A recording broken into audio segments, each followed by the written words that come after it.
And let's talk about what's going on in our market. So what is going on in our market? Well, first of all, I heard in the news this morning that the job numbers are up. Unemployment across the nation is 6%, which, according to Jimmy, tells me all the time that that's almost normal, because 5% of the people, it's usually 5%, close to 5% unemployed, because so many people just don't work, and of the working force. So I've not really delved into the stats on that one, but I believe it. And anyway, one of the good parts of that broadcast I heard today was the hospitality sector is coming back. And they're predicting, that within 2 months, it will be back to normal. And it's interesting because we had talked about being back to normal. Jimmy is going to join us today. Great day in the morning, Jimmy. Great day in the morning. Here you come. 1, 2. You're on. Hi. I had a hearing yesterday. Yeah? Was it anything to talk about? I was on a panel yesterday. That's why I missed. Yeah, we missed you. I was just talking about the job numbers. Cool. They came out with 6% unemployment across the nation. Which is as low as it's supposed to go ever. Ever, right. And that a couple 100,000 jobs came back into the hospitality sector, and they're predicting that within 2 months we're going to be normal. Well, almost normal. But I thought that was fantastic news. Yeah. And if you go down on the strip, you can feel it. I mean, our friend that works at the Wynn told us just this week that March Madness was the turning point. When March Madness came to town, it just kind of brought everybody back to town.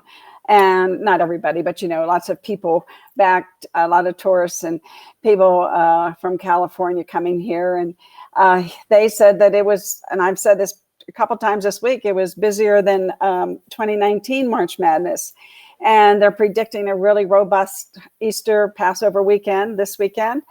And I mean, I just couldn't be happier for everybody. I think that's fantastic. And if you remember our check mark, applied analysis said, we'd be back to normal by June and July. And I think that's might just come to pass. And they're calling it the vaccine resurgence, something like that. Yeah. People feel safe again. I know this morning they announced they were going to be opening the movie theaters again. For Disney's got some movies coming out, and Marvel has some superhero movies coming out. And so some of the theaters are opening back up again this week. Wow, that's good news too. I love to go to the movies. We used to go to the movies, once or twice a month. And we haven't been to the movies in over a year. Yeah. Yeah. It's hard to believe that it's gone by that quickly. Well, it's also a long time to lock everybody down. That's a long time. A year is a long time. Year is a long time. Absolutely.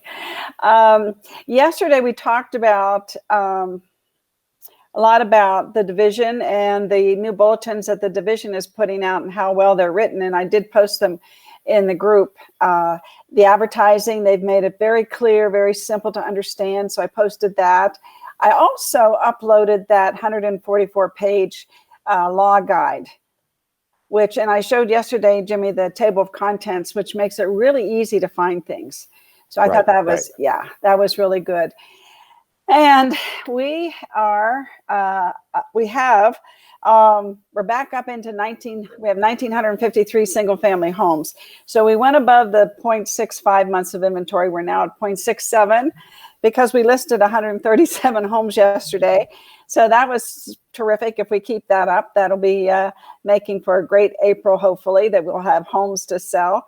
And I also yesterday showed the Lawrence Yun short video where he talked about the tight inventory, but he doesn't see a change in the market between now and the end of the year. He said that the interest rates will tick up and that will affect the first-time home buyers.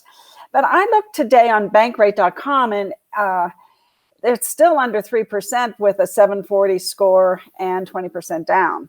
I mean, under 3%. So, and that was 4 major lending institutions. So we'll see how that goes. Cause I think we were saying that for every 100,000, it was about $400 in a mortgage payment. And I think it's about the same, still about 400 per 100,000. So that's good. Of course, prices have inched up 14% since January. They were at 365. Now they're at, they were at 345. Now they're at 365 just in the first quarter. Went up 20,000 for the medium priced home. Wow. Yeah. So any thoughts? Well, I know the high-end market's very competitive too, and that pulls the prices up. There's not as many inexpensive homes available, so that keeps them from impacting it too much. And then the high-end homes, you sell a $4 million house, that's not really an anomaly anymore, but it only takes one of those to move the needle. Yeah, and if you look up here, I've also, and to that point, Jimmy, because you've been saying it, I take advice from you, and and I put the average price versus the median price. So for the first quarter, our average price is $399, and that means that higher end homes are selling. You with me? Yeah, I'm with you. I just got to move somewhere quieter. There's somebody in the hallway talking very loud. Sorry. That's okay. That's all right. Yeah, I'm here. Okay. So what I'm saying is over here in our chart that I provide for everybody, I show that the year-to-date average price is $399, where the year-to-date average price last year for the first quarter was $335. Can you see that? $60,000 by buying a house. What a way to make some money. Yeah, exactly. Amazing. Yeah. So, but those are average prices. To your point about the high-end homes are now selling, that brought that average price up, because the median price is $365. So, and it was $345. So, I mean, still you're making 20, 30, 40,000, whichever way, depending on your price range. So, right. yeah, quite something, this market, quite something.